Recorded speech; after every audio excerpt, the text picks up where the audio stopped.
नमस्कार, मी अमित गद्रे. तुम्ही पाहता न्यूज 18 लोकमत या बुलेटिनची सुरुवात विशेष बातमीने करूया. भाजप आमदार सुरेश धस आणि मंत्री धनंजय मुंडेंच्या भेटीची बातमी शुक्रवारी वणव्यासारखी पसरली आणि राजकीय वर्तुळात अनेक तर्कवितर्कांना उधाण आलं. त्यामागचं कारण म्हणजे गेल्या 2 महिन्यांपासून सुरेश धसांनी अप्रत्यक्षपणे धनंजय मुंडेंना टार्गेट केलं होतं. मग अचानक असं काय झालं की धसांना मुंडेंची भेट घ्यावीशी वाटली? तर इकडे विरोधकांच्या हाती तर आयताच मुद्दा लागलेला आहे. त्यांनी धसांना खिंडीत गाठलंय.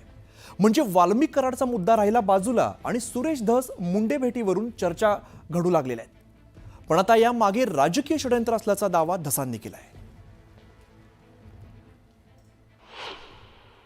बावनकुळे साहेबांनी आमच्या दोघांची लावलेली बैठक आणि मी धनंजय मुंडे यांना त्यांच्या निवासस्थानी भेटायला गेलो. या 2 गोष्टी एकत्र झाल्या.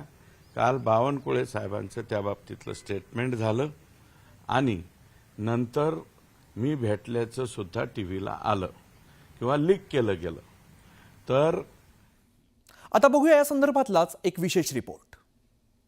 माझं मत असे की या सगळ्या प्रकारामध्ये कोणीतरी अतिशय व्यवस्थितरित्या माइंड गेम खेळते, याच्यात कोणीतरी षडयंत्र रचते. माझा गेम होणार नाही. मी एवढा सोपा नाही. पूर्ण लक्षात आलं हे कोण करतंय ते. पूर्ण बाब माझ्या लक्षात आली. मी त्यांचं नाव जे आहे ते मुख्यमंत्र्यांना सांगेल आणि हा जो पूर्ण षडयंत्र रचले याचा पर्दाफाश मी निश्चितपणे योग्य वेळी करीन. भाजप आमदार सुरेश धस आणि मंत्री धनंजय मुंडेंच्या भेटीची बातमी शुक्रवारी वणव्यासारखी पसरली आणि राजकीय वर्तुळात अनेक तर्कवितर्कांना उधाण आलं.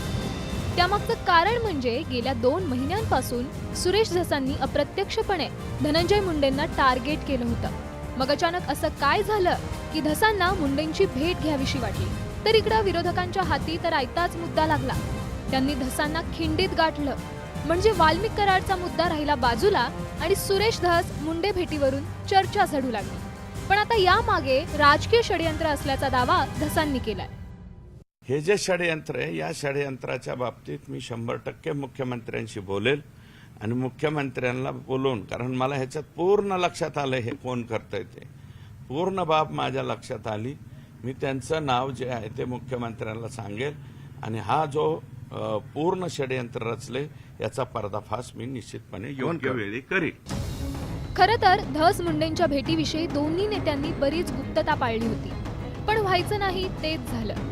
कुणीतरी प्रसार माध्यमांना ही बातमी दिली आणि भेटीचं पितळ उघडं पडलं. आता ती बातमी कुणी फोडली असा प्रश्न खुद्द धसांनाही पडला होता.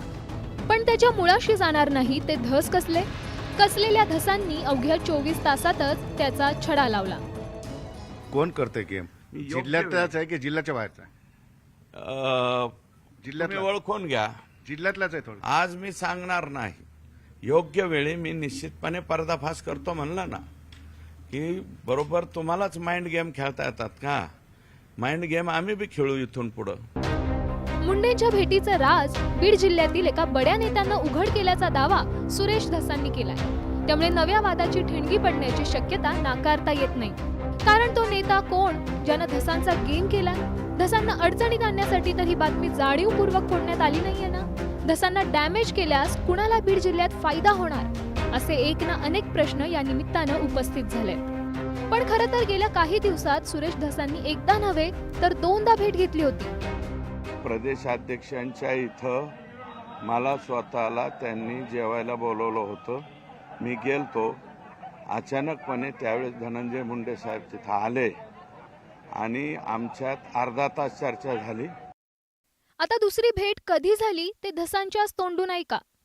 मी जे परवा भेटायला गेलो त्यांना, हे बघा, एखाद्या माणसाला रात्रीच्याला कुठेतरी म्हणजे हॉस्पिटलमध्ये ॲडमिट केलंय आणि पुन्हा माघारी आणलंय म्हणल्याच्या नंतर आपली संस्कृती आहे त्या संस्कृतीप्रमाणे मी त्यांना भेटायला गेलो.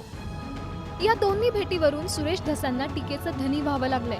गेल्या काही दिवसातील राजकीय घडामोडींवर नजर टाकल्यास सुरेश धसांभोवतीचं बीडचं राजकारण फिरत असल्याचं चित्र आहे. पण मुंडेंच्या भेटीमुळे काही प्रमाणात का होईना धसांना डॅमेज झालंय. त्यावर धस कोणता मार्ग काढतात हे पाहावं लागणार आहे. सिद्धार्थ गोदाम, न्यूज 18 लोकमत, बीड.